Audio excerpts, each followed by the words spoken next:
kami hari lepas hari Tuhan. Kemurahan Tuhan yang begitu besar atas hidup kami. Terima kasih Tuhan Yesusku, terima kasih. Ya Tuhanku, sebelum kami lebih lagi masuk dalam hadirat Tuhan, untuk kami memuji memuliakan Engkau, bahkan kami mendengarkan sabda firman-Mu ya Tuhan.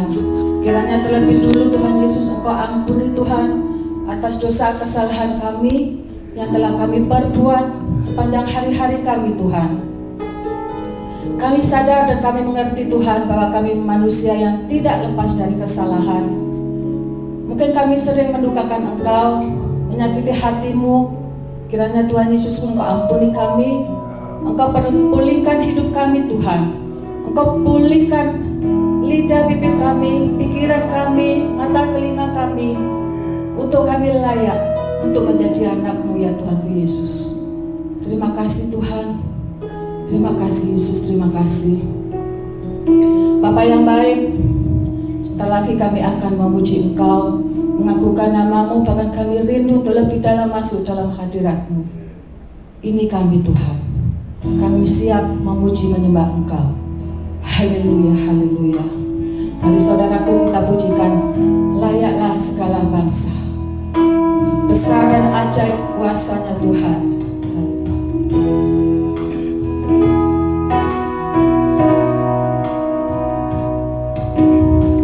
Besar dan ajaiblah karya-Mu,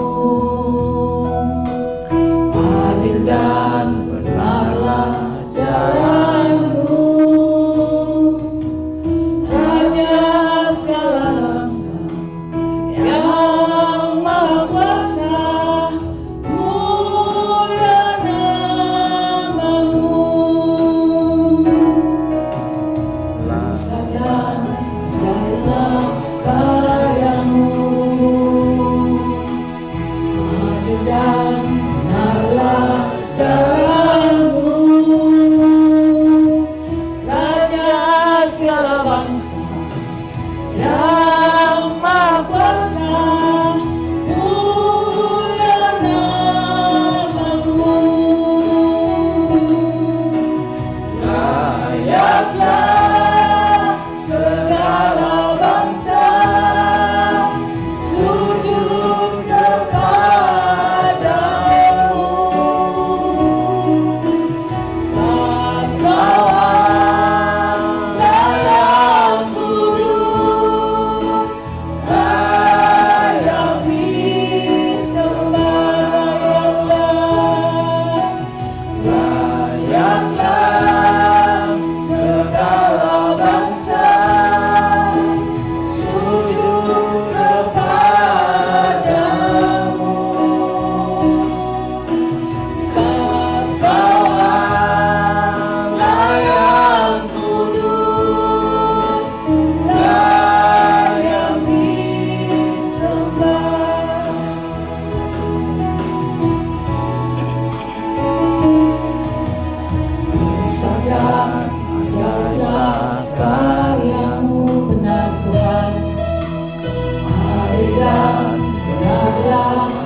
Segala bangsa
sungguh baik. Saat ini Tuhan kami rindu Tuhan Yesusku untuk kami memuji, mengagungkan Engkau. Sebab hanya Engkau Tuhan yang layak terima puji sembah kami. Haleluya, haleluya. Kita pujikan saudaraku dengan sukacita. Bukan bangkit, haleluya. Kita bangkit buat kemuliaan Tuhan. Kita bangkit untuk melayani Tuhan. Haleluya.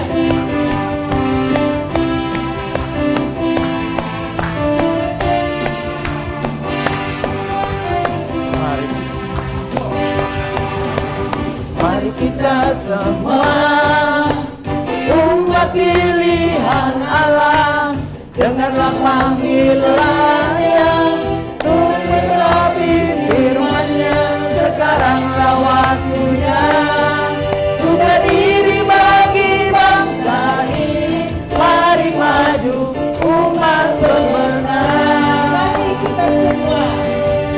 Mari kita semua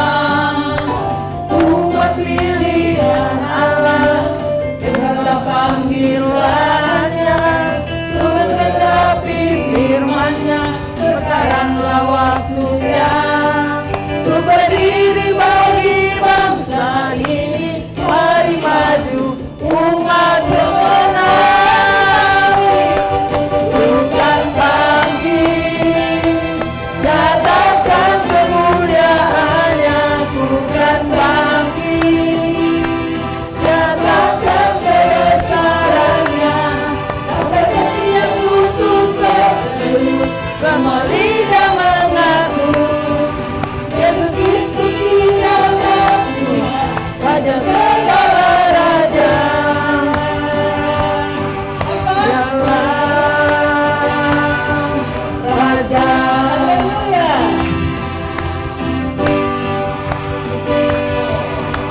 Mari kita semua umat pilihan Allah, dengarlah panggilannya untuk menggenapi firman-Nya.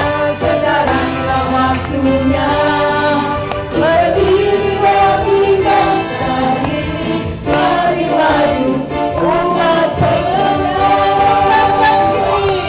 Bukan bangkit, nyatakan kemuliaan-Nya. Bukan bangkit, nyatakan kebesaran-Nya. Sampai setiap lutut bertelut, semua lidah mengaku Yesus Kristus Dialah Tuhan, Raja segala raja. Dialah Raja. Bukan bangkit, haleluya. Bukan bangkit, nyatakan kemuliaan-Nya. Bukan bangkit, nyatakan kebesaran-Nya. Sampai setiap lutut bertelut, semua lidah mengaku Yesus Kristus Dialah Tuhan, Raja segala raja. Dialah Raja. Bukan bangkit, nyatakan kemuliaan-Nya. Bukan bangkit, nyatakan kebesaran-Nya. Sampai setiap lutut bertelut, semua lidah mengaku Yesus Kristus Dialah Tuhan, Raja segala raja. Dialah Raja. Haleluya. Dialah Raja. Sapa saudara? Raja. Haleluya, haleluya, haleluya. Masih kuat berdiri ya saudaraku? Amin. Amin. Kita pujikan Tuhan lagi. Haleluya. Bersyukurlah kepada Tuhan sebab Dia baik.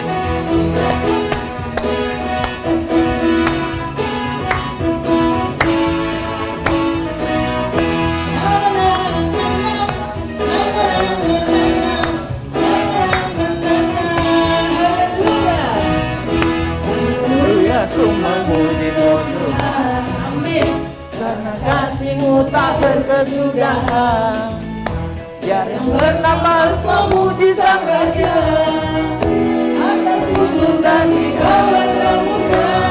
Tanganku ku angkat padamu, bersyukuri rahmat yang Kau beri. Kakiku melompat bagimu, sebab rahmat-Mu baru setiap pagi. Bersyukurlah kepada Tuhan, sebab Dia baik, sebab Dia baik.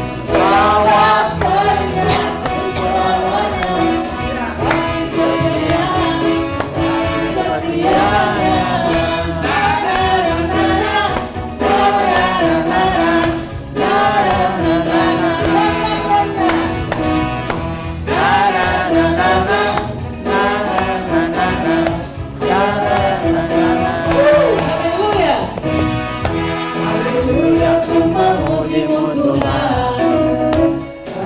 Kasih-Mu tak berkesudahan.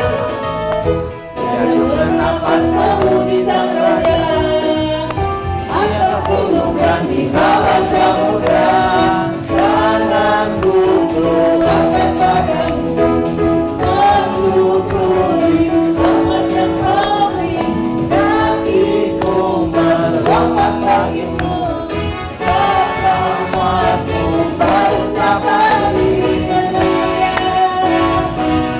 Bersyukurlah kepada Tuhan, sebab Dia baik, sebab Dia baik. Kuasanya untuk selamanya, kasih setianya, kasih setianya. Bersyukurlah kepada Tuhan, sebab Dia baik, sebab Dia baik. Kuasanya untuk selamanya, kasih setianya, kasih setianya.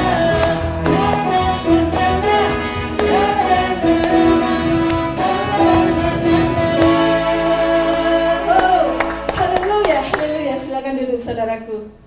Haleluya. Kita percaya bahwa Tuhan disenangkan dengan pujian kita saat ini, dan Tuhan ada beserta kita. Haleluya.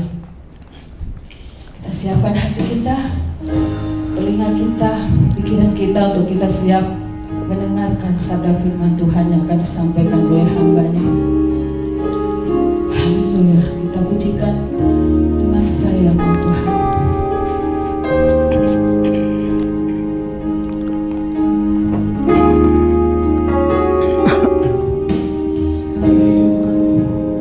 Berkata Kau besertaku, kasih Tuhan. Maka kuat roh dan jiwaku, tangan-Mu Tuhan selalu ku nantikan.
maka kuat roh jiwaku. Tangan-Mu Tuhan selalu ku nantikan, di setiap langkah ku percaya, dengan sayap-Mu ku akan terbang tinggi di tengah badai hidup. Ku tak menyerah, Kau kekuatan dan perlindungan bagiku, pertolonganku di tempat maha tinggi. Ku mengangkat tanganku, aku berserah, aku nantikan Kau yang ku sembah, Yesusku, Rajaku. Dengan sayap-Mu Tuhan, kami undang Bapak Ibu Saudara untuk berdiri. terbang tinggi di tengah Badai hidup, ku tak menyerah, Kau kekuatan dan perlindungan bagiku, pertolonganku di tempat maha tinggi. Ku mengangkat tanganku, aku berserah, aku nantikan Kau yang ku sembah, Yesusku, Rajaku. Yesusku, dengan sayap-Mu ku akan terbang tinggi di tengah badai hidup. Ku tak menyerah, Kau kekuatan dan perlindungan bagiku. Silakan hambanya berbicara. di tempat maha tinggi. Ku mengangkat tanganku, aku berserah, aku nantikan Kau yang ku sembah, Yesusku, Rajaku.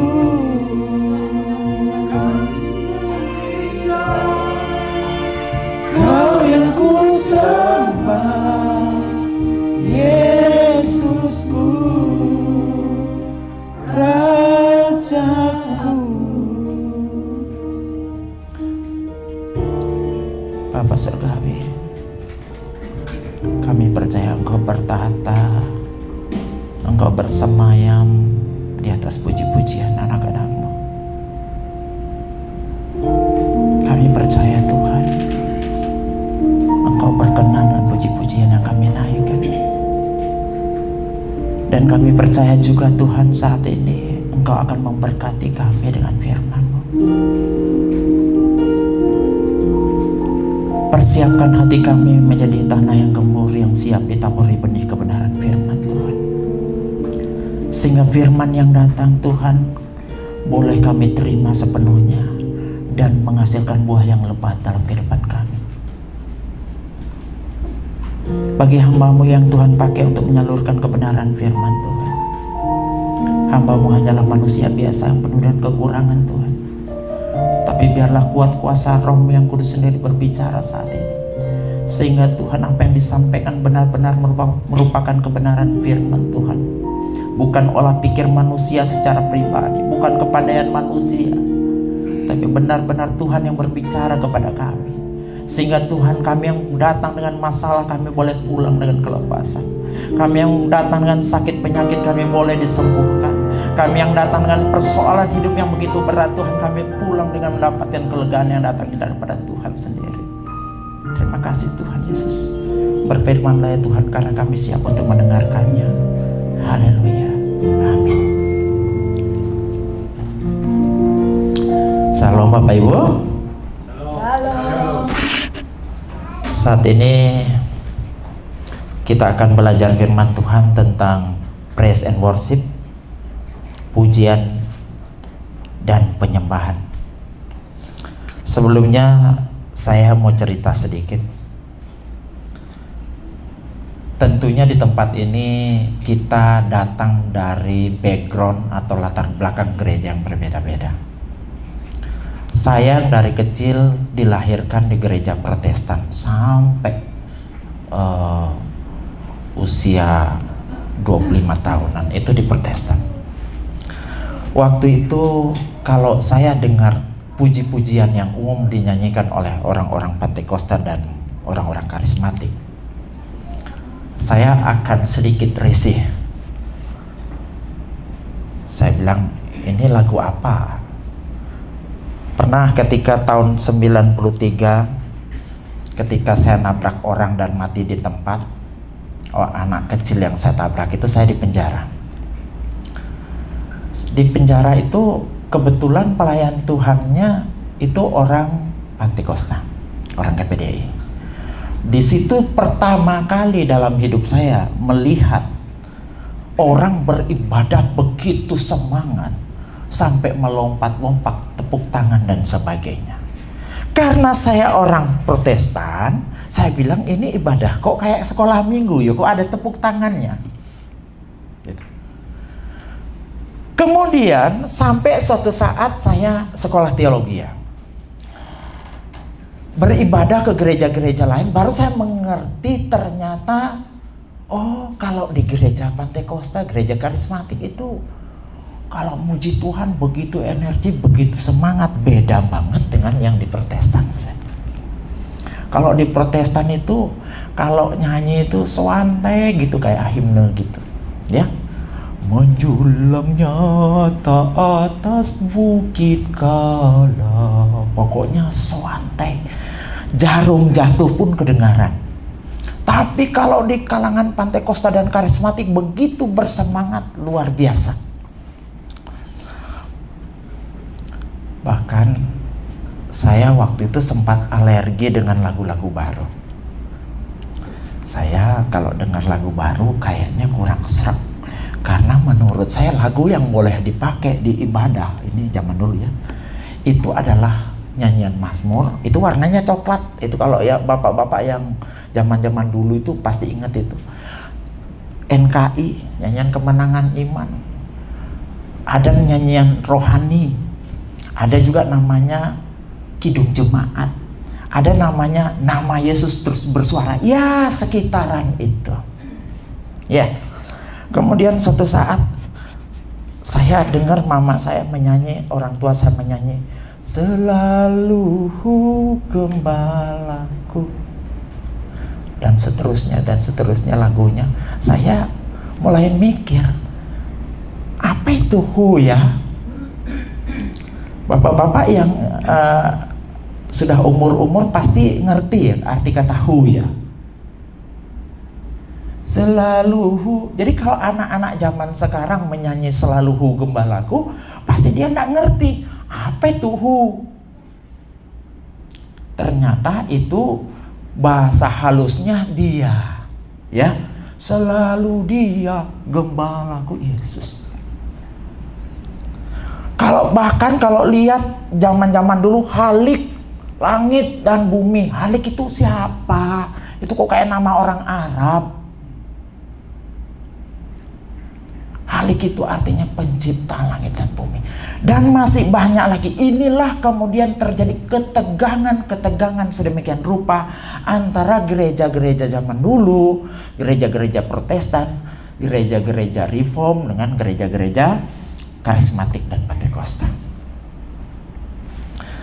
Jadi Bapak Ibu dan saudara yang kekasih dalam Tuhan, Makanya pada kesempatan kali ini kita akan coba belajar bersama-sama. Karena kata pepatah mengatakan tak kenal maka tak sayang. Ya, tentang praise and worship itu. Kita dalam ngomongin praise and worship ini, kita harus melepas dulu dari urusan denominasi. Jangan pernah berpikir bahwa praise and worship itu milik orang Pantekosta dan karismatik. Jangan juga berpikir bahwa praise and worship itu tidak ada pada orang-orang Protestan. Yang kedua, kita juga harus berpikir, kita harus sepakat di sini, praise and worship itu tidak ada kaitannya dengan lagu lambat dan lagu cepat. Karena sekarang ini sudah banyak kalau ngomongin praise seolah-olah itu lagu cepat.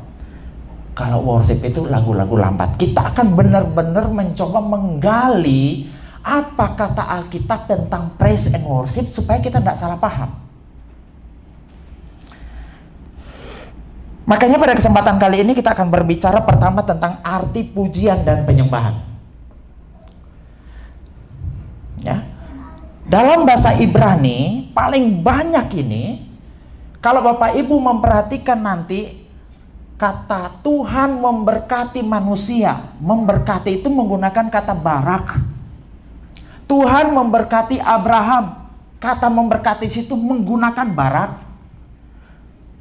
Ishak memberkati Yakub, itu menggunakan kata barak. Tapi anehnya juga kalau diperhatikan baik-baik, bahwa ketika kita memuji Tuhan, dalam bahasa aslinya itu menggunakan kata barak. Sama. Seolah-olah dia mau sampaikan bahwa di saat kita memuji Tuhan, kita sedang memberkati Tuhan. Coba kita lihat di dalam Ulangan 8 ayat yang ke-10. Ini bukti pertama. Ini cuma sebagian yang saya paparkan, bukan semua. Ya, Ulangan 8 ayat yang ke-10. Dan engkau akan makan dan akan kenyang, maka engkau akan memuji. Itu kata memuji menggunakan kata barak di situ. Memuji Tuhan Allahmu karena negeri yang baik yang diberikannya kepadamu itu. Jadi terjemahan baru menggunakan kata memuji untuk kata barak tersebut. Coba lihat KJV. Menggunakan kata bless. You shall bless the Lord. Bukti kedua coba kita lihat dalam Mazmur. Banyak sekali ya, saya cuma ungkapkan beberapa bukti saja. Mazmur 103 ayat yang ke-1. Mudah-mudahan bisa lihat. Saya bacakan. Dari Daud, pujilah Tuhan, hai jiwaku. Pujilah namanya yang kudus, hai segenap batinku. Coba perhatikan baik-baik. Pujilah. Barak. Menggunakan kata barak. Baraklah Tuhan, hai jiwaku. Pujilah namanya yang kudus, hai segenap batinku. Ayat yang kedua, pujilah Tuhan, juga menggunakan kata barak, hai jiwaku, dan janganlah lupakan segala kebaikannya. Kita lihat dalam terjemahan MILT, ya, dari Daud. Berkatilah Tuhan, hai jiwaku, dan segenap batinku, berkatilah namanya yang kudus. Berkatilah Tuhan, hai jiwaku, dan janganlah melupakan semua kebaikannya. Lanjut. Mazmur 103 ayat 1. Dalam terjemahan EV dengan KJV juga menggunakan kata berkat. Bless the Lord, oh my soul. Bless the Lord, oh my soul, ya. KJV juga bilang bless the Lord, oh my soul. Ini yang pertama. Seolah-olah dia mau sampaikan di saat kita memuji Tuhan, kita sedang memberkati Tuhan. Dalam tanda petik. Saya ulang. Di saat kita memuji Tuhan, seolah-olah disampaikan bahwa kita sedang memberkati Tuhan. Dalam tanda petik. Yang kedua, kata yang digunakan dalam perjanjian baru yaitu eulogeo. Saya kutipkan satu ayat saja. Dengan lidah kita memuji, menggunakan kata eulogio, Tuhan. Dengan lidah kita memuji Tuhan Bapa kita. Dengan lidah kita mengutuk manusia yang diciptakan menurut rupa Allah. Itu dalam terjemahan TB, terjemahan baru. Kalau dalam terjemahan MILT, dengan lidah kita memberkati Tuhan Bapa kita, dengan itu pula kita mengutuk manusia yang telah menjadi secitra dengan Allah. Dalam KJV, with it we bless our God and Father, and with it we curse man, dan seterusnya. Jadi cukup jelas berarti bahwa kata barak dengan eulogio ini mirip, yang artinya memberkati. Persoalannya, berapa lama pikiran kita selalu ada ayat yang mengatakan, soalnya di dalam Ibrani, ya, di dalam Ibrani itu bahwa berkat itu selalu berasal dari yang lebih tinggi ke yang lebih rendah. Ibrani 7 ayat 7 saya baca ya, tidak ada saya tulis itu. Memang tidak dapat disangkal bahwa yang lebih rendah diberkati oleh yang lebih tinggi. Persoalannya di sini. Tadi katanya memuji Tuhan itu, bayangkan kata yang sama digunakan ya. Ketika Tuhan memberkati kita, dia menggunakan kata barak. Tetapi kita memuji Tuhan juga menggunakan kata barak. Persoalannya, tidak dapat disangkal bahwa berkat itu selalu datang dari pribadi yang lebih tinggi. Makanya itu diterjemahkan menjadi kata memuji. Tapi kadarnya bahwa itu adalah memberkati. Saya ingat tahun 2002 kalau tidak salah, ada pemimpin pujian worship leader bilang begini, mari kita memuji Tuhan Bapak Ibu Saudara yang kekasih. Kita angkat tangan kita sungguh-sungguh memuji Tuhan, kita berkati Tuhan. Saya waktu itu kaget dengar, waduh, sejak kapan kita bisa memberkati tuh? Tetapi rupa-rupanya bermain saya kurang jauh. Kalau dia isi tanda petik gitu, kita memberkati Tuhan, ya rupa-rupanya dia ngambil dasar dari sini. Di saat kita memuji Tuhan, kita sedang memberkati Tuhan. Kemudian tahun 2012 ya, 2012 seorang musisi bernama Matt Redman menyanyi. Mungkin Bapak Ibu pernah dengar ya. Coba Matt Redman. Lagi satu. Ya. Bless the Lord, oh my soul. Oh my soul. Worship His holy name. Sing like never before. Oh my soul, I'll worship your holy name. Saya kaget dengar lagu. Kalau diterjemahkan secara hurufiah kan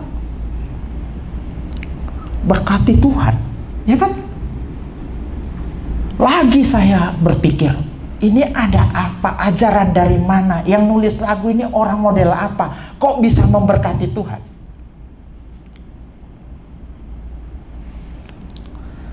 Kemudian tahun 2014 Planet Seeker bikin lagu. Mungkin Bapak Ibu juga, saya rapnya saja ya. Kalau itu mungkin The Sound Comes, mungkin Bapak Ibu sudah tahu semua. Satu lagi naik. Ini rapnya saya tulis. Tahun 2014 Planet Seeker bikin lagu. I will bless the Lord at all time. I will bless the Lord at all time. I was made to worship.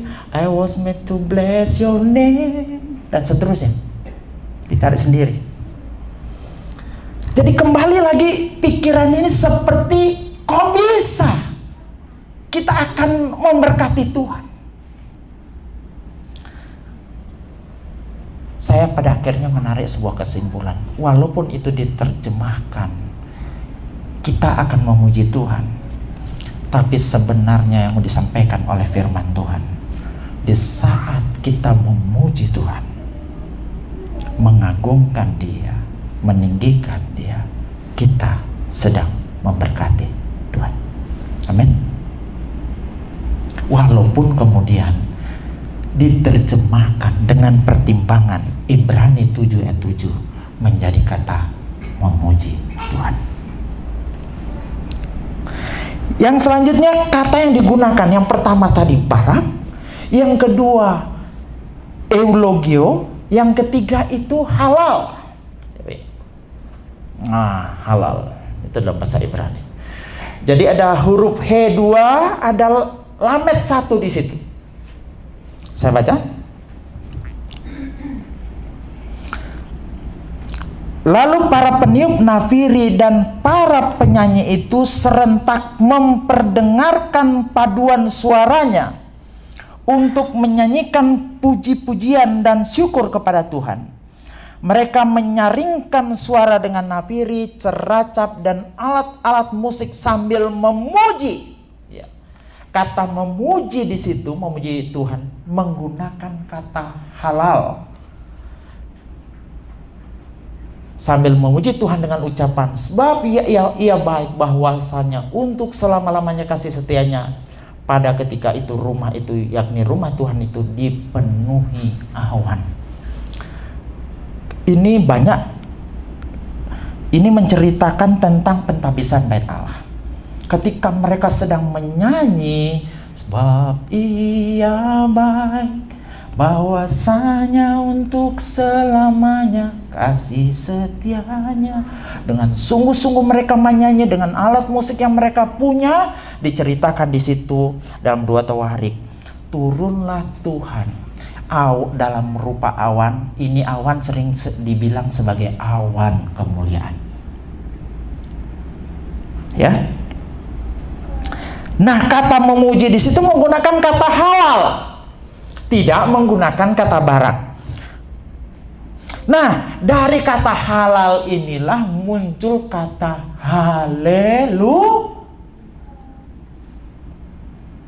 Ya. Kalau dalam bahasa Ibrani, haleluya itu terdiri dari 2 kata, halelu dan yah. Halelu itu sebenarnya berasal dari kata halal ditambah akhiran u, untuk menandakan perintah untuk orang pertama jamak. Semacam contoh, ayo kita menyanyi atau memuji, marilah kita memuji. Jadi halal itu memuji, yah itu singkatan dari Yahweh.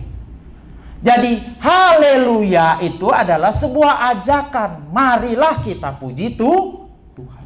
Atau disingkat pujilah Tuhan. Semacam sebuah ajakan. Jadi haleluya itu bukan pujian itu sendiri, itu sebuah ajakan untuk memuji Tuhan.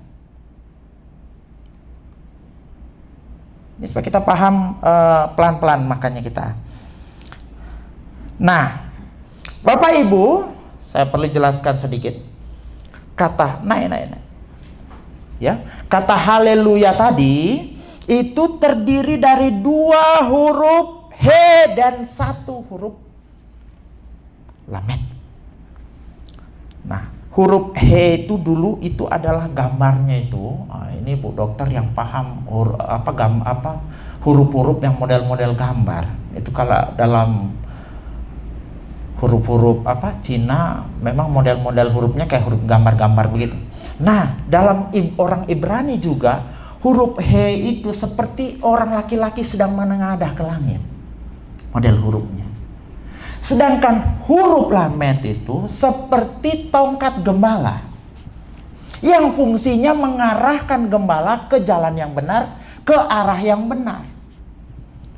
Dengan demikian haleluya itu sebenarnya maknanya apa? Diajarkan untuk mengarahkan pandangan kita kepada Tuhan, kepada Yahweh. Seolah-olah yang disampaikan, marilah kita melihat ke arah Tuhan. Itu kata haleluya itu.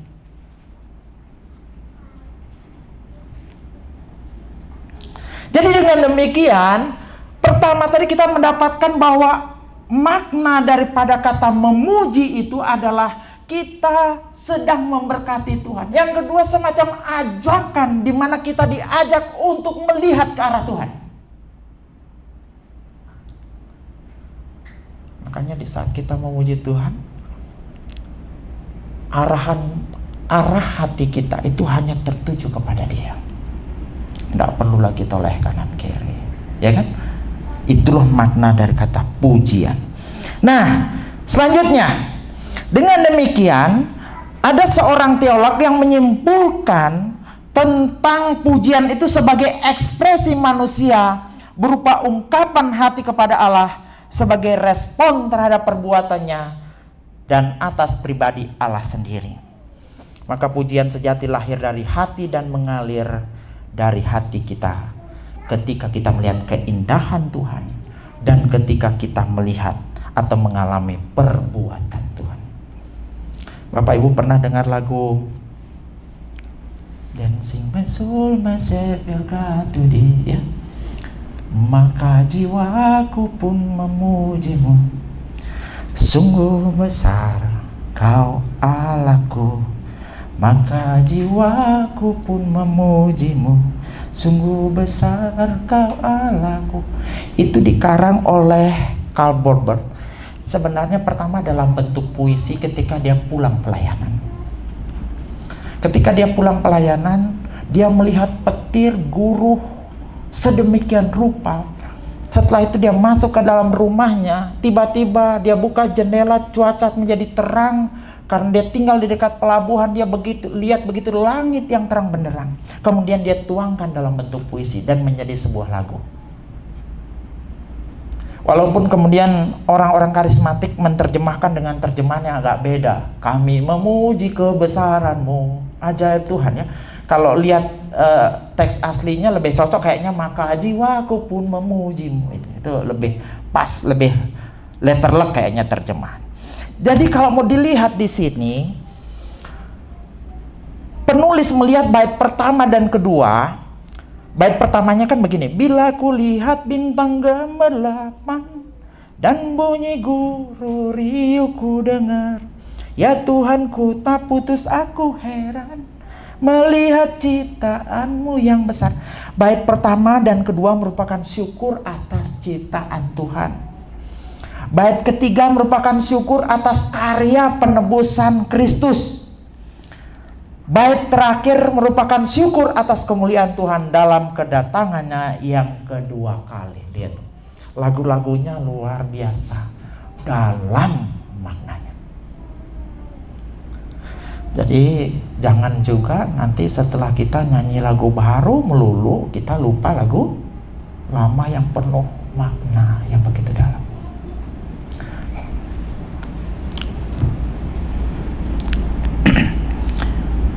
Jadi ketika kita melihat ciptaan Tuhan yang indah, inilah pujian kita meluap dari hati yang terdalam. Mungkin ada yang masih bujang di sini bilang, Pak Pendeta, saya kemarin melihat ciptaan Tuhan yang indah dan saya sudah memuji Tuhan. Yang bagaimana model itu, Pak? Saya ciptakan dalam bentuk sebuah lagu. Lagunya gimana? Hitam manis kulitmu, ku terpesona, gitu ya. Manis manja senyummu, ku tergila-gila. Salahkah aku nona bila ku jatuh cinta? Ha ha ha ha.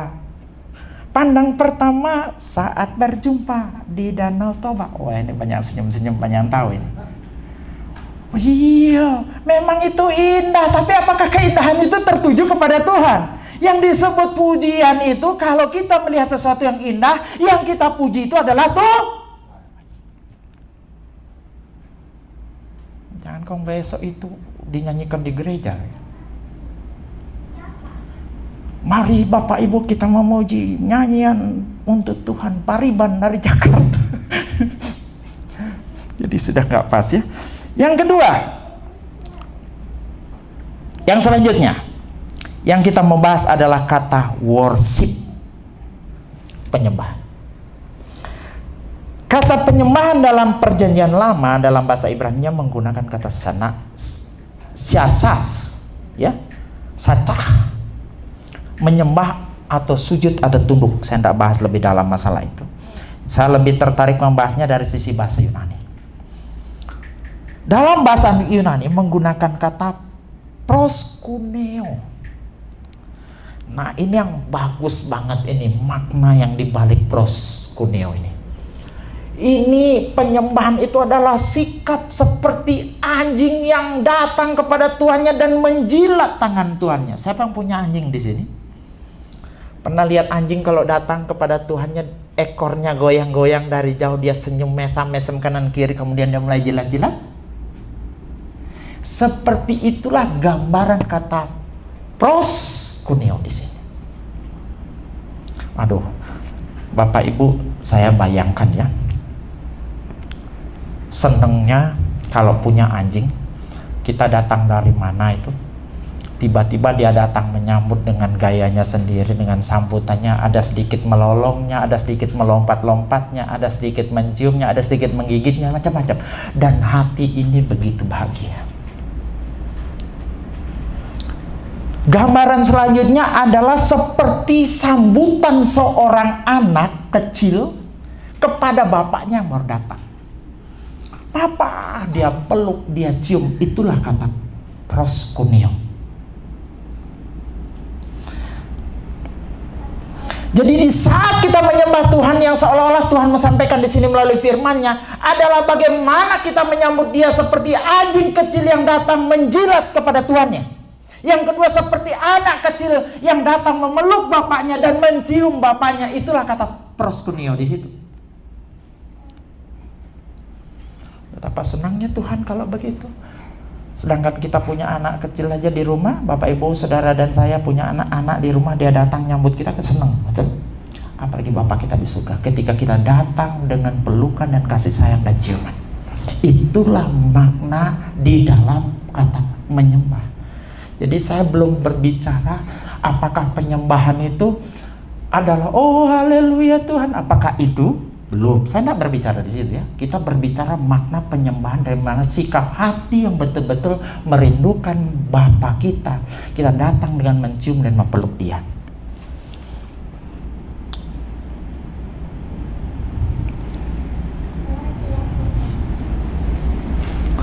Jadi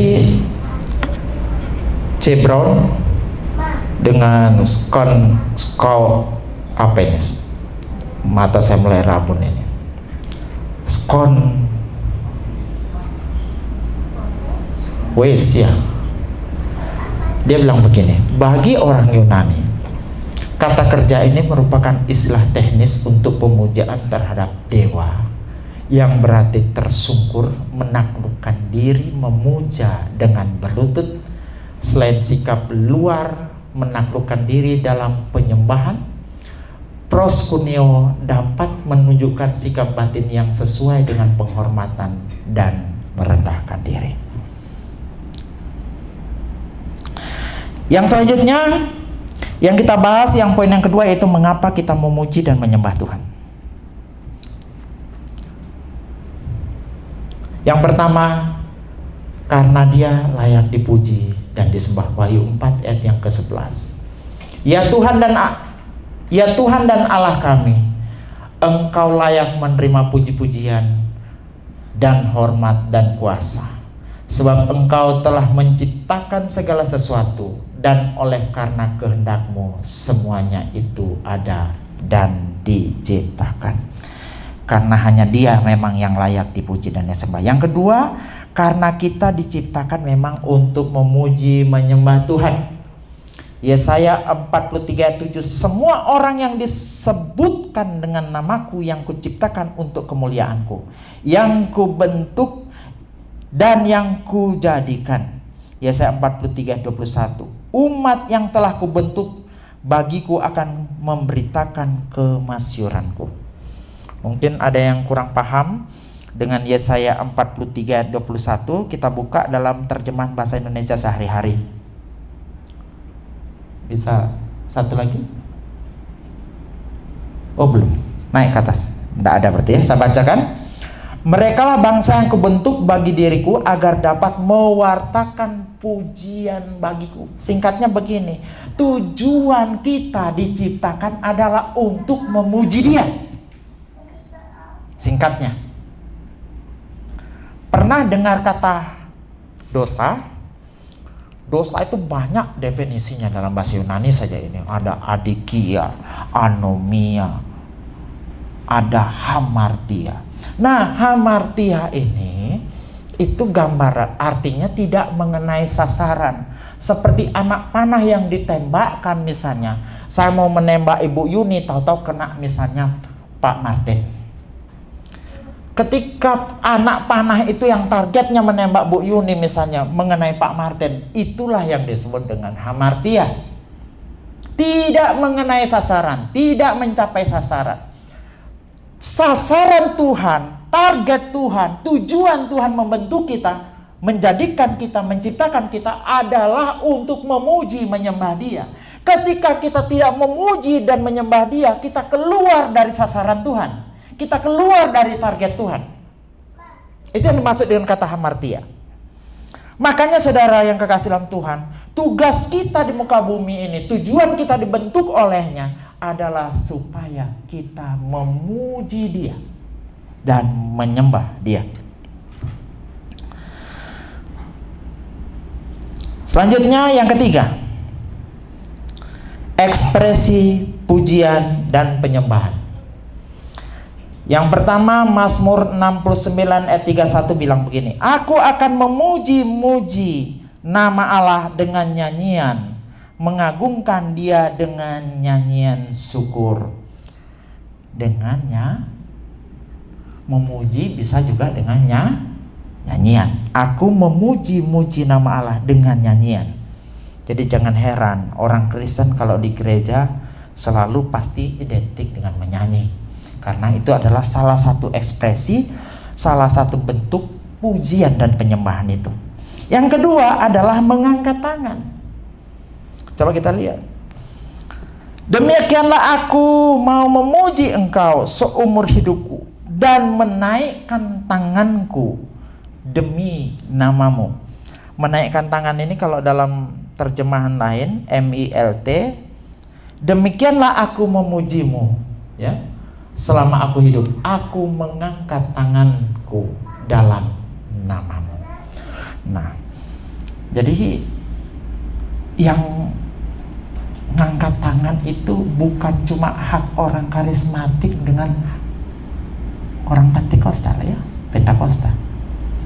Alkitab pada zaman sebelum ada orang karismatik dan orang Pentakosta, belum ada juga orang Protestan. Karena ini Mazmur ditulis zamannya Daud. Daud itu hidup antara tahun 1000 sampai tahun 1000-an dia hidup ya. Itu Daud itu. Jadi begitu lama. Jadi itu bukan milik denominasi. Ini juga satu pelajaran bagi kita bahwa mengangkat tangan itu bukan disuruh-suruh oleh WL-nya orang karismatik. Memang Alkitab menjabarkan salah satu ekspresi di mana kita memuji menyembah Tuhan adalah mengangkat ku angkat tanganku dan seterusnya. Selanjutnya ada juga menari. Mazmur 149 ayat 3. Biarlah mereka memuji-muji namanya dengan tari-tarian. Biarlah mereka bermazmur kepadanya dengan rebana dan kecapi. Ini Daud pernah nawari. Ketika tabut bait Allah dibawa ke kota Daud, Daud menari. Kalau saya lihat di filmnya itu dia cuma pakai kain halus gitu, mengikat kayaknya badannya nggak ada bajunya gitu, sampai ada yang beranggapan bahwa Daud itu gini, gila ya, anggap dia gila. Dia nari dengan sekuat tenaga. Dalam terjemahan Indonesia Baru, dalam terjemahan yang lain dikatakan dia menari dengan segenap hati. Saya bayangkan dia menari yang dengan segenap hati ini ya opo ya kira-kira. Opo koyo Oppa Gangnam Style itu ya. Apa itu? Tarian yang sempat menghebohkan dunia gitu. Apa kayak tarian orang Jawa yang ngangkat kakinya pelan tongkleng gitu. Apa kayak tarian Bali yang matanya celalatan itu, ya kan? Saya nggak ngerti yang bagaimana kira-kira tariannya Daud itu. Karena anak-anak sekolah minggu selalu menggambarkan bahwa jika roh Allah ada dalamku, ku kan menari seperti Daud.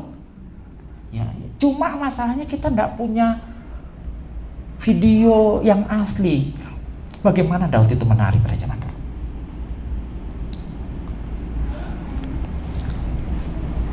Beberapa minggu yang lalu saya buka YouTube dengan judul Para Romo Menari, nggak tahu kerasukan roh apa, judulnya begitu. Kemudian saya ngelihat di situ para romo-romo Katolik itu nari. Oh, ini laki-laki semua, cuma satu ibu-ibu tak lihat di situ. Dia nari. Kemudian lagunya itu rupa-rupanya modifikasi dari goyang ke kanan nih. Oh, nama manis semacam itu, cuma sudah dimodifikasi jadi lagu rohani. Itu para romo itu menari sedemikian rupa. Saya sampai bilang, loh, sejak kapan gereja Katolik kayak begini? Rupa-rupanya mereka sadar juga bahwa urusan menari itu bukan milik denominasi. Itu memang perintah Alkitab. Cuma menarinya model bagaimana dan bagaimana batasannya itu belum jelas sampai hari ini. Belum ada kesepakatan yang pasti.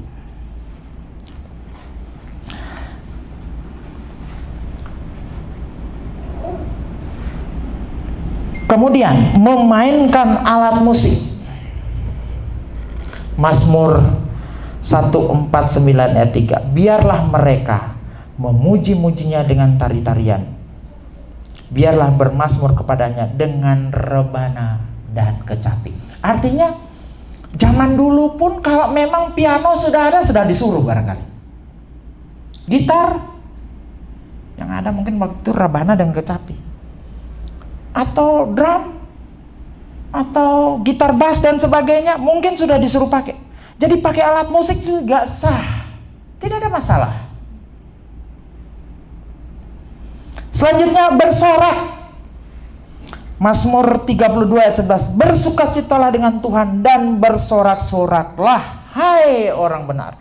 Bersorak-soraklah hai orang-orang jujur. Cuma untuk ngerti kata bersorak ini repot juga. Kita belum dapat batasan yang jelas. Apakah kita harus teriak weh gitu, atau misalnya kita teriak mari kemuliaan buat Tuhan. Kita juga belum tahu. Yang jelas memang ada perintah bersorak sebagai ekspresi, salah satu ekspresi dalam memuji dan menyembah Tuhan. Yang kedua, bersujud. Masuklah, marilah kita menyembah, berlutut di hadapan Tuhan yang menjadikan kita disuruh berlutut dan bersujud. Yang selanjutnya, bertepuk tangan. Hai segala bangsa, bertepuk tanganlah, eluk-elukanlah Allah dengan sorak-sorai. Syukur loh, baru disuruh tepuk tangan, disuruh tepuk kaki lebih susah. Ya? Ini untung disuruh cuma tepuk tangan. Jadi tepuk tangan itu bukan masalah anak sekolah minggu ternyata. Bukan cuma urusan anak-anak atau yang sekolah minggu bertepuk tangan. Ternyata semua orang punya hak untuk mengekspresikan pujian dan penyembahannya dalam bentuk tepuk tangan. Selanjutnya kita melihat ada kuasa dalam pujian dan penyembahan. Yang pertama yaitu menarik jiwa-jiwa percaya kepada Tuhan. Mazmur 40 ayat yang keempat. Ia memberikan nyanyian baru dalam mulutku untuk memuji Allah kita. Banyak orang akan melihatnya dan menjadi takut lalu percaya kepada Tuhan. Ini juga menjadi dasar lagu-lagu baru itu diterbitkan. Cuma harus juga melihat dasar alkitabiahnya, karena banyak lagu-lagu yang sekarang itu juga asal nulis saja, asal buat saja, tidak melihat apakah sesuai dengan Alkitab atau tidak, sesuai dengan firman Tuhan atau tidak. Namun ini juga menjadi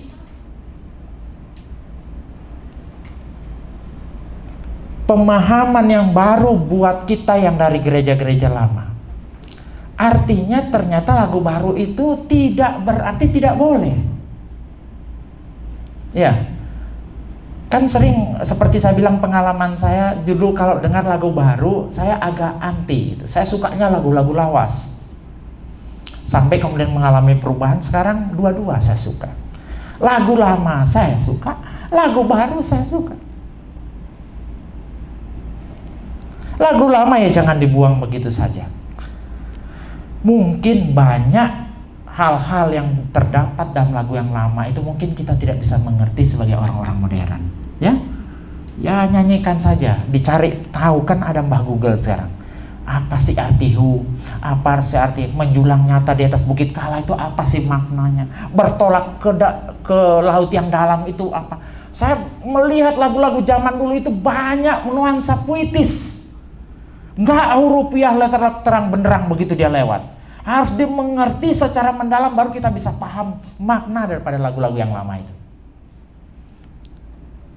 Walaupun demikian, jangan lupa di dalam lagu-lagu yang lama banyak sekali ketika lagu-lagu itu diciptakan punya sejarah yang banyak, punya pengalaman yang rumit dan luar biasa berjalan bersama dengan Tuhan. Kalau Bapak Ibu pernah nanti baca di rumah, Tenanglah Hai Jiwaku, itu lagu yang diciptakan ketika pengacara itu tokonya, propertinya habis terbakar. Diciptakan ketika anaknya, istrinya pergi ke Inggris, anaknya mati kalau tidak salah 3 orang di situ yang selamat, cuma ibunya. Dalam kondisi semacam itulah muncul lagu Tenanglah, tenanglah jiwaku, ya.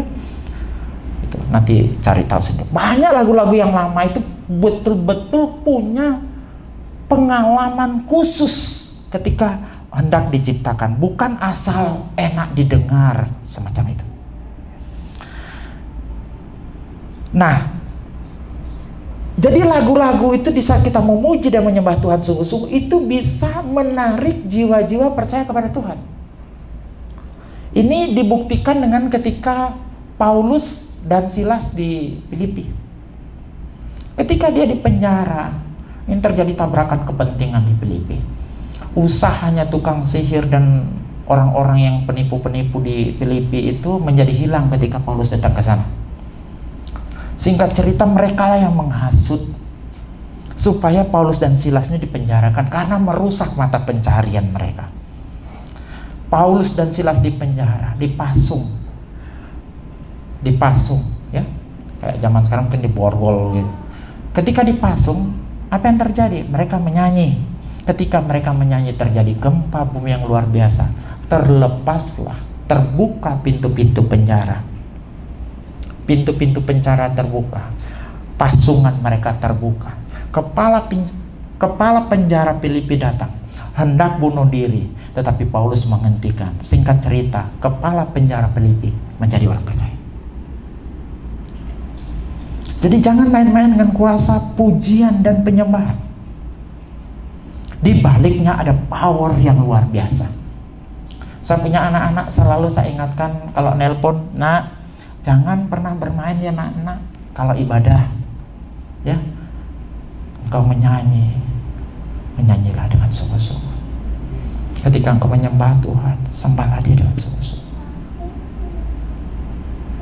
Karena ada kuasa di belakang semua. Lanjut. Allah akan berperang ganti kita.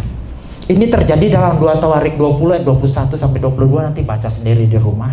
Saya cuma ceritakan begini. Suatu saat bangsa Israel mau diserang oleh bangsa Amon dan Moab. Mereka itu bersekongkol, bahkan banyak sekutu yang berusaha mengeroyok bangsa Israel. Dalam kondisi kayak semacam itu, Yosafat ketakutan.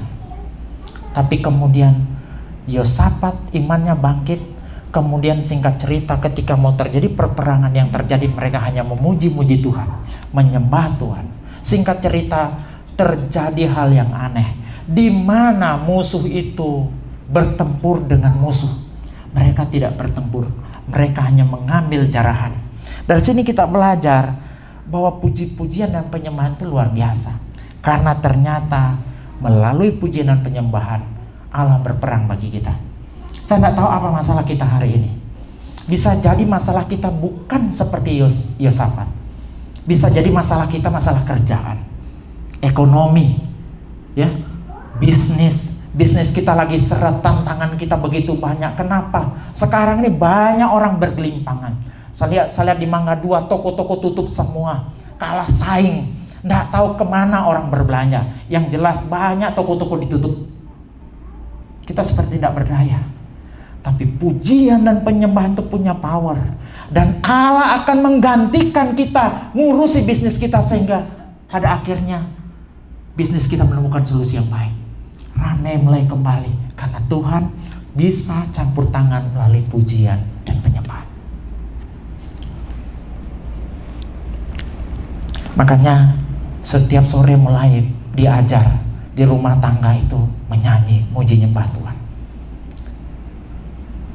Kalau belum kita ngalami itu, mungkin kita belum dibawa dalam titik terendah oleh Tuhan, sampai kita supaya sadar bahwa pujian penyembahan itu di dalamnya ada kuasa yang luar biasa. Yang selanjutnya membangkitkan iman. Sebab bukan kepada panahku aku percaya, pedangku pun tidak memberi aku kemenangan. Ini coba lihat imannya orang-orang zaman dulu ya. Perang zaman itu kan pakai pedang dan panah, tapi mereka tidak bersandar pada pedang dan panah. Kalau perang zaman sekarang kita mungkin ngandalin rudal, ngandalin tank, ngandalin Iron Dome, ngandalin macam-macam kapal induk dan sebagainya, ngandalin pesawat tempur F-35, F-22 dan F-16. Dengan begitu kita menganggap diri kita akan menang perang. Tapi orang zaman dulu sadar bahwa itu cuma sarana. Kemenangan itu terletak pada Tuhan. Sama dengan konsep kita bekerja banting tulang seperti khotbah minggu lalu, ya. Kita kerja banting tulang, tetapi keberhasilan itu letaknya pada Tuhan. Tanpa Tuhan semuanya sia-sia. Makanya khotbah minggu lalu apa dikatakan?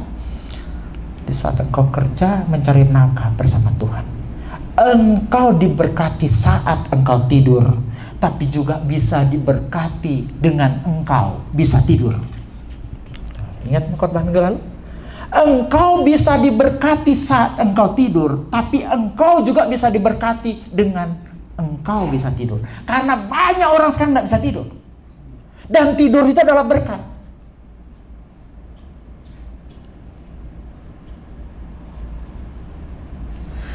Jadi ini prinsip-prinsip di mana kemenangan iman itu bisa bangkit dan kita tidak bersandar kepada apa yang kita punya.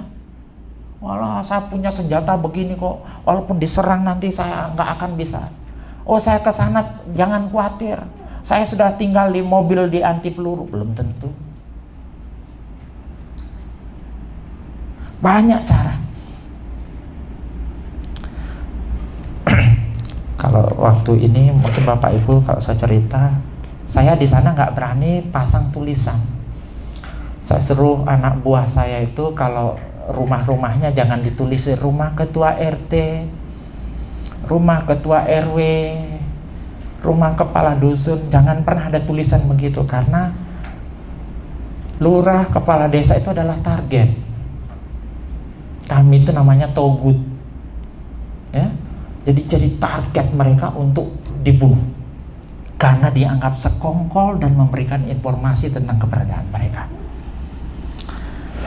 Dalam situasi takut mencekam, kalau malam hari kami harus dengar suara anjing semacamnya, ternyata puji-pujian itu menguatkan iman.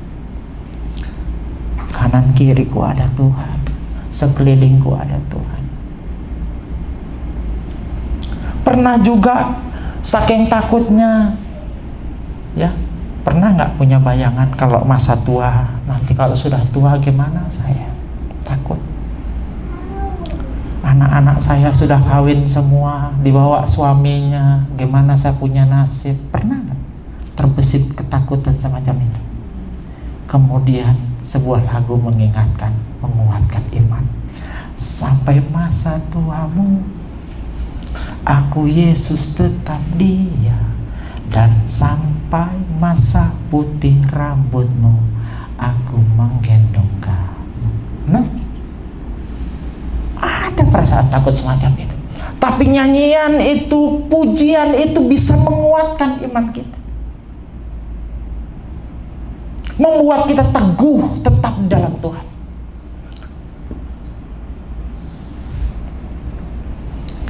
Meskipun semuanya belum kita bisa lihat.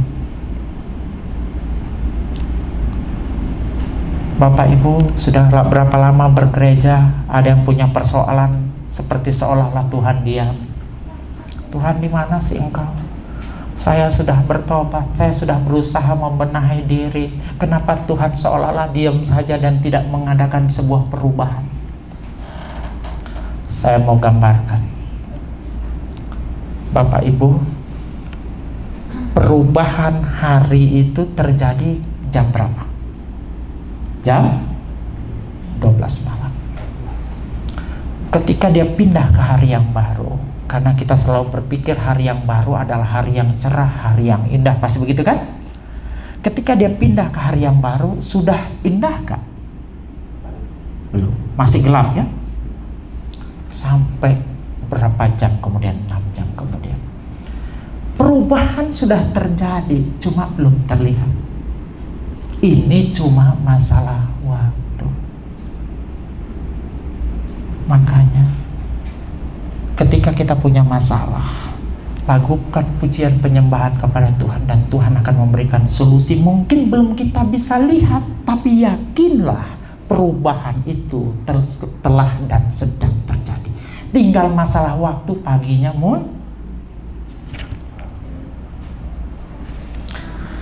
membangkitkan iman. Kuasa mengusir roh jahat, sedikit lagi. Kuasa mengusir 1 Samuel 16 ayat 23. Dan setiap kali apabila roh yang daripada Allah itu hinggap pada Saul, maka Daud mengambil kecapi dan memainkannya. Saul merasa lega dan nyaman, dan roh yang jahat itu undur daripadanya. Luar biasa. Ini makanya kalau orang mau melepaskan orang kerasukan setan, pasti nyanyi sebelum didoakan. Biasanya nyanyinya, ku menang di dalam Yesus Tuhan, ku menang di dalam peperangan. Setelah itu dia akan kepanasan. Orang kerasukan setan itu akan kepanasan. Panas, baru dinyanyikan sudah panas. Hentikan, dia akan teriak semacam itu. Karena memang ada kuasa di dalam pujian dan penyembahan. Ada lagi lagu yang sering digunakan untuk orang yang sedang kerasukan. Dalam nama Yesus ada kemenangan. Jadi ada power di belakang pujian dan penyembahan semacam itu. Kuasa setan itu takut dan merasa panas sedemikian rupa. Bahkan ada yang keluar sebelum ditengking.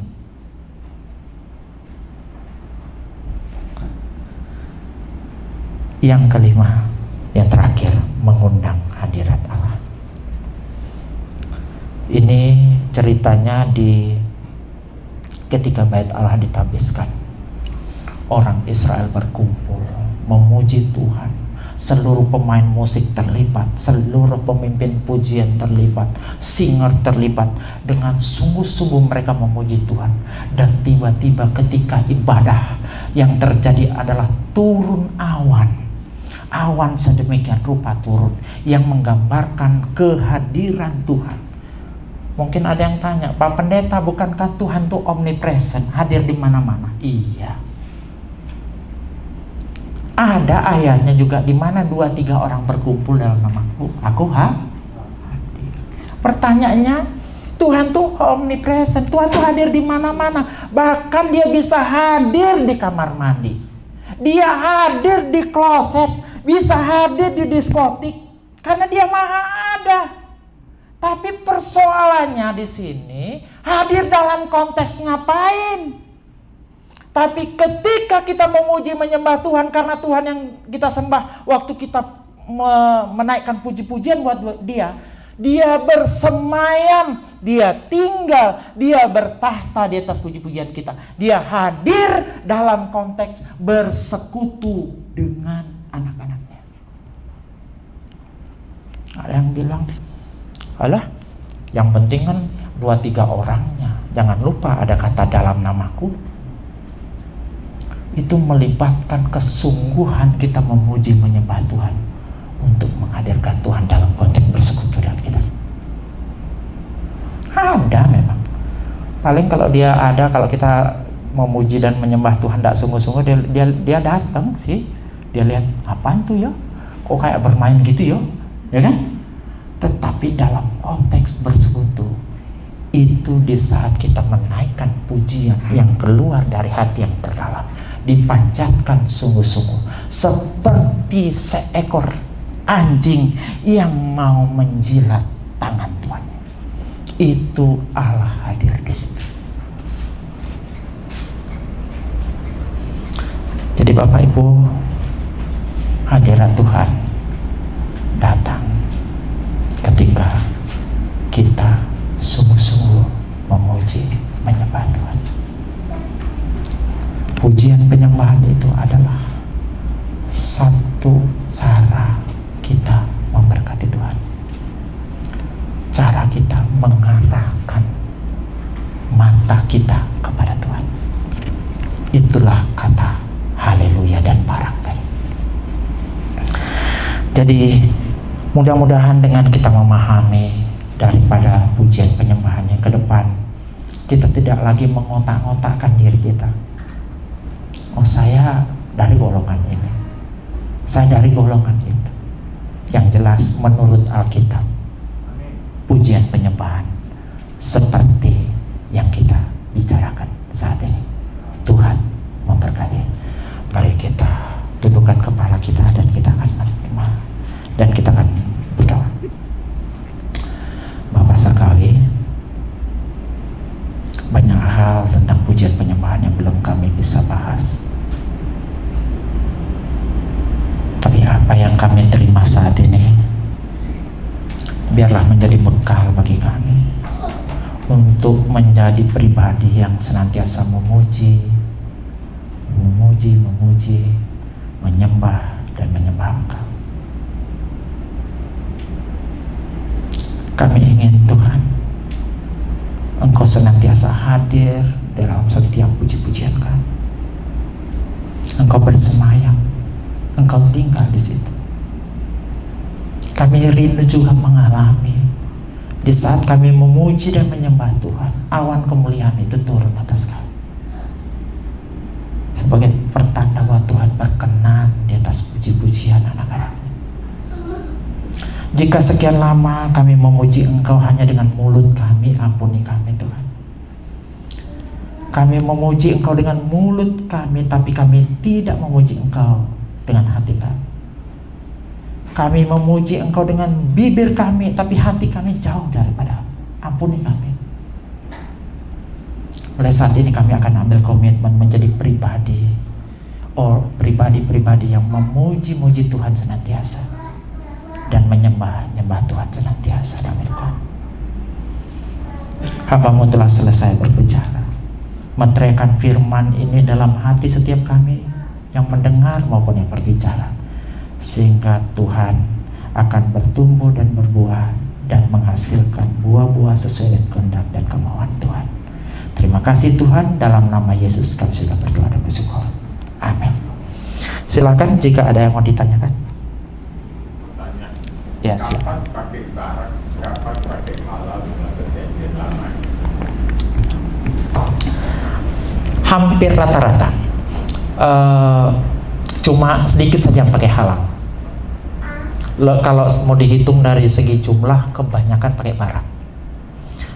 Kalau cuma di Mazmur itu cuma berapa buah saja yang pakai halal. Tapi yang Tuhan punya maksud yang berbeda dari kata halal. Iya.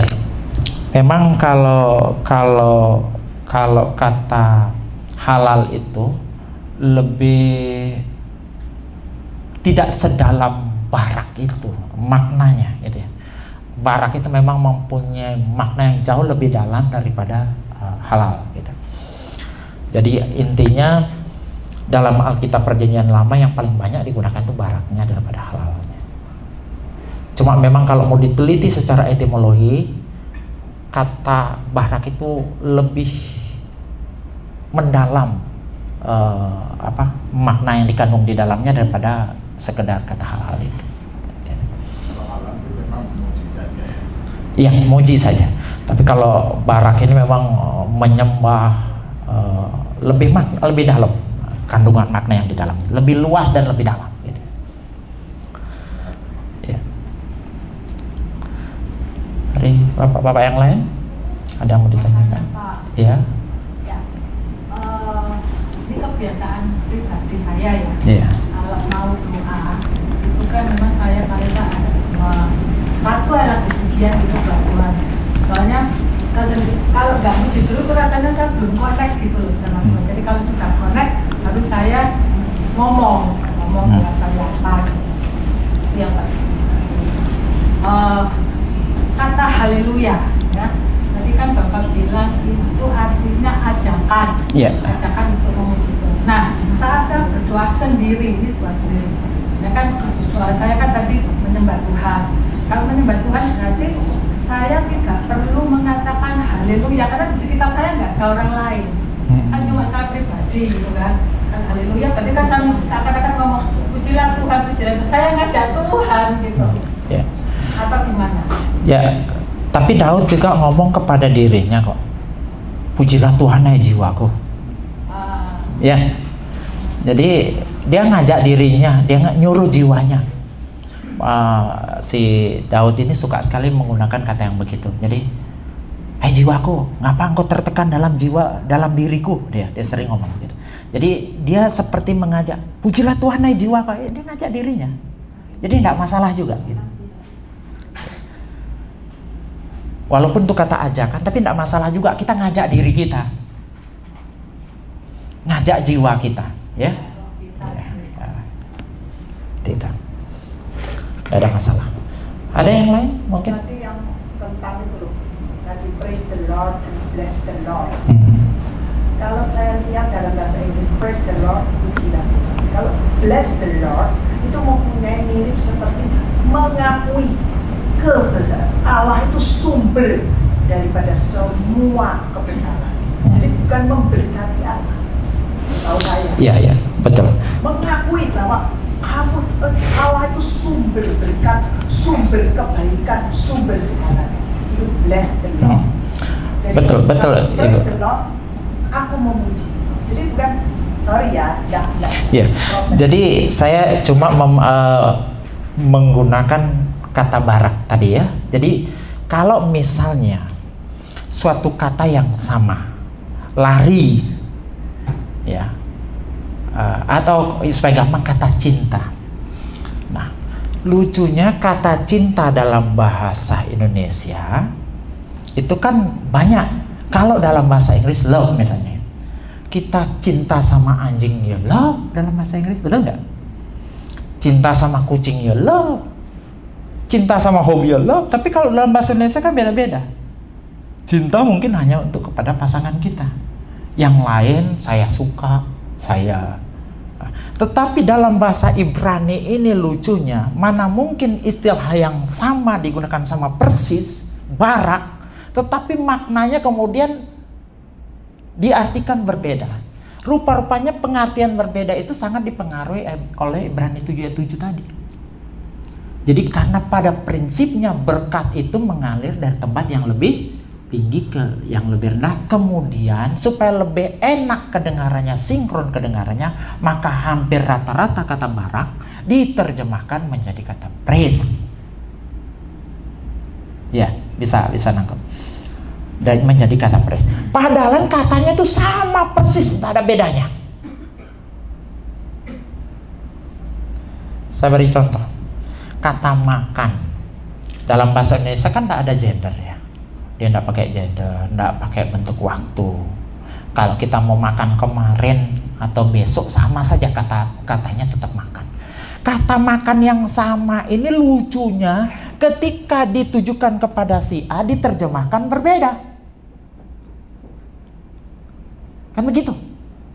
Ketika yang makan itu misalnya kucing, kok diterjemahkan berbeda. Yang makan itu manusia, diterjemahkan berbeda. Ini yang saya maksudkan di sini. Jadi yang saya maksudkan, saya mau tekankan bahwa kata yang secara hurufiah, ya, literal, itu kata barak itu memberkati. Jadi dalam arti tidak salah juga kalau ada orang ngomong, mari kita memberkati Tuhan dengan pujian dan penyembahan, tapi dalam tanda petik, ya, itu maksud saya tadi. Jadi dalam tanda petik artinya karena kita pribadi yang lebih rendah daripada Tuhan, tidak dimungkinkan kita memberkati Tuhan. Tapi dalam konteks kata barak itu bermakna bahwa kita memberkati Tuhan. Nah, kata eu logeo, nah ini saya lupa tadi, itu sebenarnya dari dua kata, eu dan logos. Logos itu kata-kata atau firman, eu itu yang baik, yang bagus-bagus. Jadi ngomong yang bagus-bagus tentang Tuhan.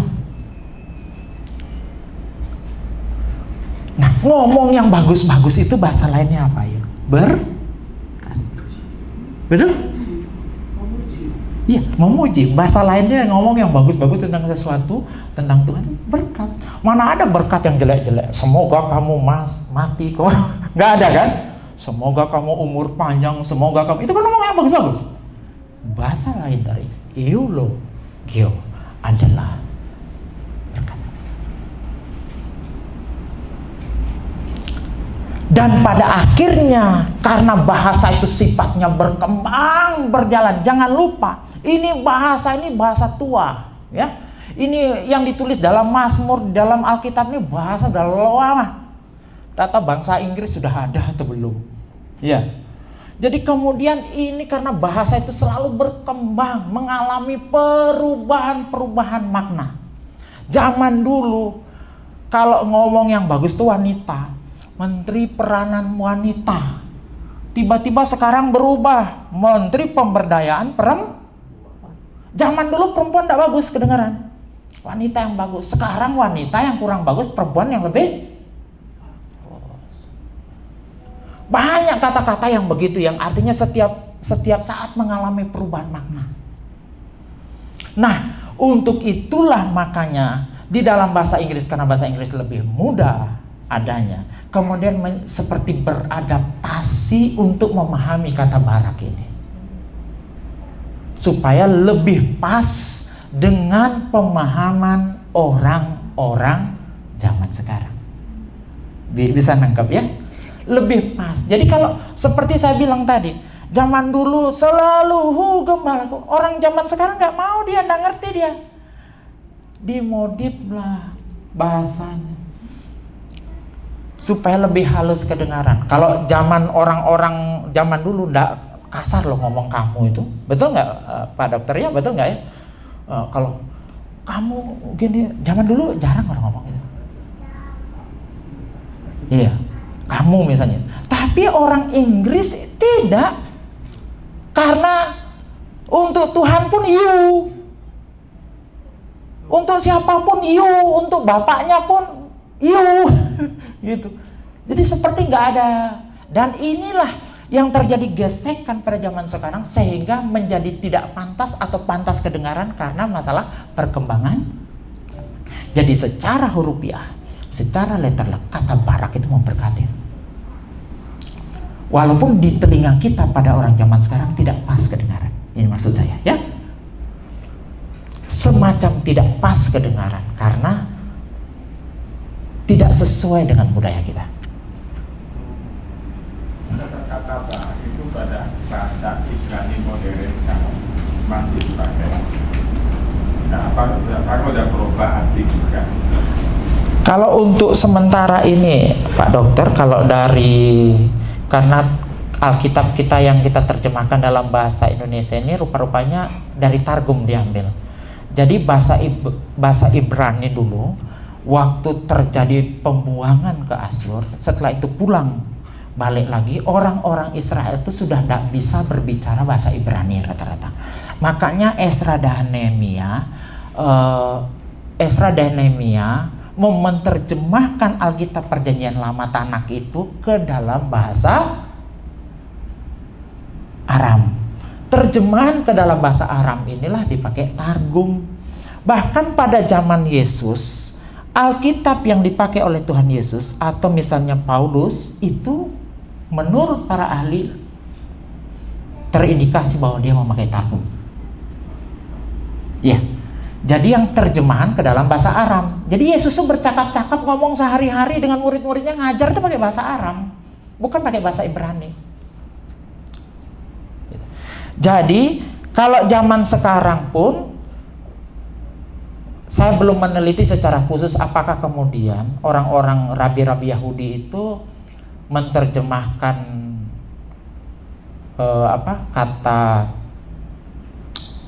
kata barak itu ke dalam kata pujian atau tetap menggunakan itu sebagai kata memberkati. Saya belum menemukan untuk yang lebih mendetail tentang hal itu ya. Jadi kan banyak kita berpikir bahwa Yesus itu berbicara pakai bahasa Yunani. Tidak, dia pakai bahasa Aram.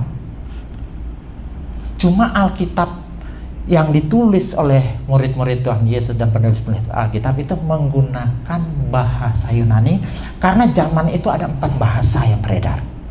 Pertama itu bahasa sehari-hari, percakapan sehari-hari itu namanya bahasa Aram. Bahasa tulisan itu kayak bahasa internasional zaman itu adalah bahasa Yunani. Kemudian bahasa pemerintahan itu pakai bahasa Latin. Ya. Dan bahasa ibadah, kalau orang masuk gereja atau tempat ibadah sinagog itu pakai bahasa Ibrani. Jadi ada 4 bahasa di situ yang sedang beredar. Makanya jangan heran kalau gereja Katolik sampai hari ini masih terikat dengan bahasa Latin, karena Alkitab yang dalam bahasa Aram itu juga diterjemahkan ke dalam bahasa Latin dengan nama Vulgata. Ya, oke. Jadi saya cuma belum periksa juga apakah dalam Vulgata diterjemahkan kata barak itu memuji atau menyembah. Cuma yang saya mau sampaikan apa? Secara letterlock. Makanya saya katakan gunakan tanda petik. Ya, dalam tanda petik. Di saat kita memuji menyembah Tuhan, kita memberkati Tuhan. Ingat tanda petiknya. Bisa mengerti? Punya makna khusus. Jangan langsung ditelan mentah-mentah. Oke? Punya makna secara hurufiah. Ya. Nggak ada lagi, sudah 3 kayaknya. Pada kemungkinan bahasa dulu sama bahasa sekarang bedanya adalah bahasa dulu lebih miskin dalam Iya. Satu kata dipakai untuk berbagai tempat. Benar sekali. Tidak bisa detail. Iya. Karena kurang. Makanya kamus zaman dulu itu tipis, yang sekarang tambah tebal. Sekarang saya lihat tidak tahu yang mana dipakai. Saya masih ingat loh belajar tentang EYD Pak ya, terjemahan Indonesia yang disempurnakan itu. Ejaan EYD itu dipakai kalau tidak salah mulai tahun 72 atau 75. Sebelumnya itu ejaan Van Officiën. Kuswandi dulu. Baru setelah itu Van Officiën. Nah, jadi kalau ejaan Kuswandi itu selalu ada tulisan Soekarno, Soekarno. Ya. Mau nulis huruf C saja harus TJ. Nah, zaman itu. Tapi ketika muncul ejaan yang disempurnakan, ejaan Kuswandi ditiadakan. Dan anehnya kamus bahasa tambah hari itu tambah banyak karena kosakata yang muncul itu setiap hari bertambah. Ya, saya khawatirnya lama-lama kata kepo pun sudah muncul di kamus. Dulu zaman saya tidak ada kata kepo itu, gitu. Sekarang kamu kok kepo banget. Nah, jadi saya kadang ketinggalan kereta Pak untuk memahami bahasa-bahasa orang zaman sekarang. Ya, waktunya sudah hampir jam 12, waktunya sudah selesai. Saya kembalikan kepada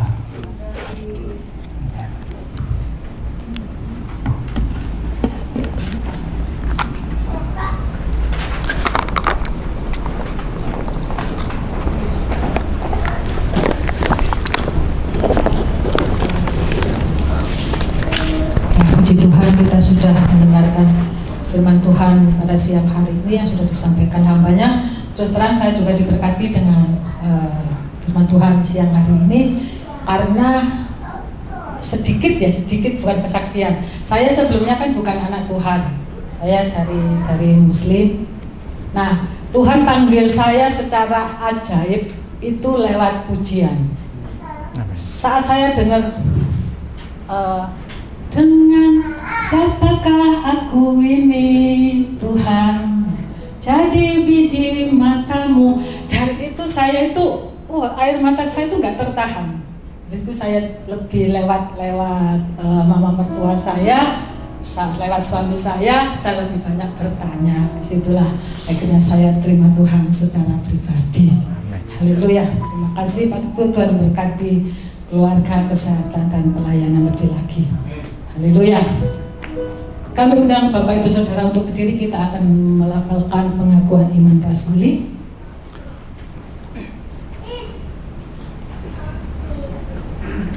Aku percaya kepada Allah Bapa yang Maha Kuasa, Khalik langit dan bumi, dan kepada Yesus Kristus, Anak-nya yang tunggal Tuhan kita, yang dikandung dari Roh Kudus, lahir dari anak darah Maria, yang menderita sengsara di bawah pemerintahan Pontius Pilatus, disalibkan, mati dan dikuburkan, turun ke dalam kerajaan maut. Pada hari yang ketiga bangkit pula dari antara orang mati, naik ke surga, duduk di sebelah kanan Allah Bapa yang Maha Kuasa, dan dari sana Ia akan datang untuk menghakimi orang yang hidup dan yang mati. Aku percaya kepada Roh Kudus, gereja yang kudus dan am, persekutuan orang kudus, pengampunan dosa, kebangkitan daging, dan hidup yang kekal. Amin. Silakan duduk saudara. Kita akan memberikan persembahan. Mari kita berdoa. Tuhan, terima kasih atas berkat Tuhan, berkat rohani yang begitu luar biasa yang Tuhan sudah berikan dari hari ke hari dalam hidup kami, dan juga Tuhan memberkati setiap usaha, pekerjaan dan kesehatan kami. Terima kasih Tuhan Yesus. Saat ini Tuhan, kami rindu Tuhan untuk memberikan berkat materi kami Tuhan. Dengan ketulusan hati Tuhan, kami persembahkan persembahan ini, kiranya bisa menjadi juga alat pekerjaan Tuhan di tempat ini. Terima kasih Tuhan. Amin. Kita pujikan, besarkan nama Tuhan. Haleluya.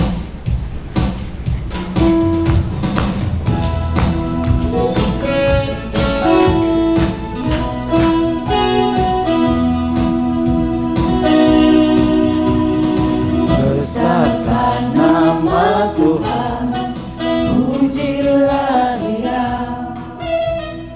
Kemurahannya besar, tiada terhingga. Aku tak dapat balas besar kasih-Nya.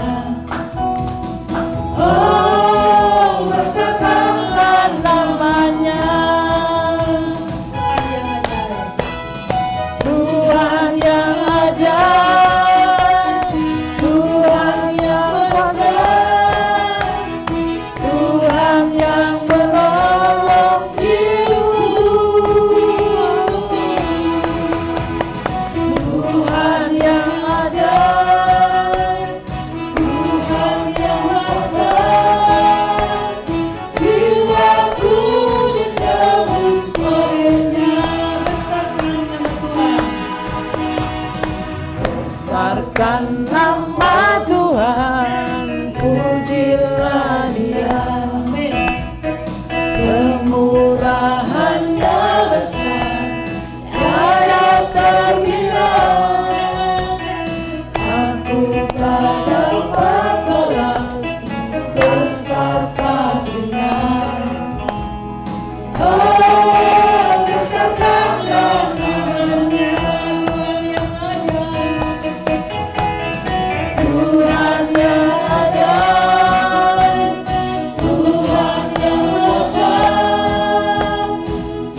pada siang hari ini sama Bapak Ibu Saudara untuk berdiri kita pujikan Dia, bagi Dia segala pujian. Haleluya. Bagi Dia segala pujian, hormat serta syukur kekal selamanya.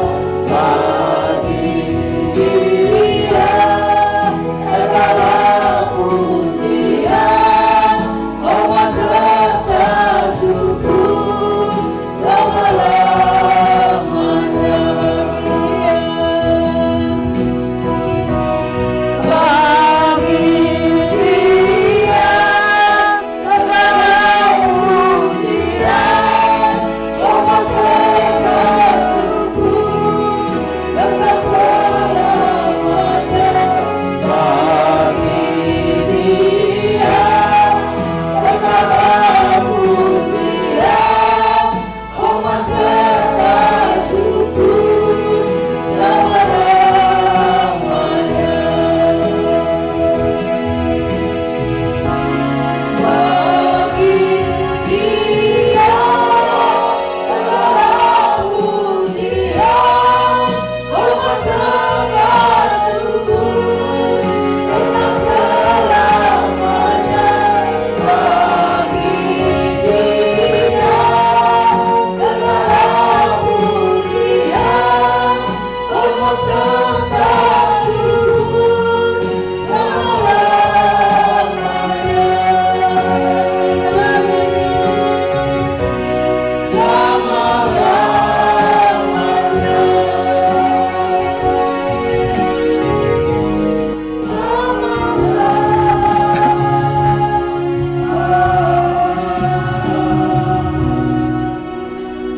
Bapa, kami telah memuji-muji Engkau. Tuhan juga sudah memberkati kami dengan firman-Mu. Tiba waktunya kami akan kembali ke rumah kami masing-masing. Tapi sebelumnya Tuhan, kami berdoa bagi sidang jemaat Tuhan yang saat ini sedang sakit. Keluarga Ibu Erli yang berada di Singapura, Tuhan perlancar operasinya. Juga kami berdoa bagi orang tua Pak Yohanes yang ada di Malang yang sedang koma saat ini. Tuhan, kami mohon campur tangan Tuhan, sembuhkan dengan cara yang ajaib. Tuhan, pakai juga alat-alat yang digunakan, obat-obat yang diminum, sehingga melalui semuanya itu kesembuhan yang datangnya daripada Tuhan boleh terjadi dalam kehidupannya. Kami juga berdoa bagi sidang jemaat Tuhan yang tidak sempat hadir saat ini, yang kami tidak tahu apa yang menjadi halangannya. Tuhan, berkati mereka yang mengalami masalah ekonomi, Tuhan pulihkan. Yang punya masalah kesehatan, Tuhan sembuhkan. Yang punya masalah keluarga juga Tuhan pulihkan. Biarlah kuat kuasa Roh-Mu yang kudus Tuhan senantiasa menjadi dasar kehidupan mereka, sehingga melalui kehidupan mereka nama Tuhan senantiasa dipuji dan dipermuliakan, sehingga kami boleh bertemu satu dengan yang lain di lain kesempatan. Nama Tuhan diagungkan dan disembah. Terima kasih Tuhan Yesus. Kami akan kembali ke rumah kami masing-masing dan kami akan menerima berkat Tuhan. Mari kekasih-kekasih Tuhan, kita angkat tangan kita menerima berkat Tuhan. Kasih karunia yang datangnya dari Allah Bapa, pertolongan yang datangnya dari Tuhan kita Yesus Kristus, penghentaran dan pemeliharaan yang datangnya dari Roh Kudus akan menyertai engkau, menjaga engkau, melindungi engkau, mulai dari sekarang ini sampai Maranatha, sampai Yesus datang untuk kedua kalinya. Semua yang percaya katakan amin. Silakan. Maaf sebelum berpisah satu sama lain, pengumuman ya, mungkin Pak Martin kelupaan.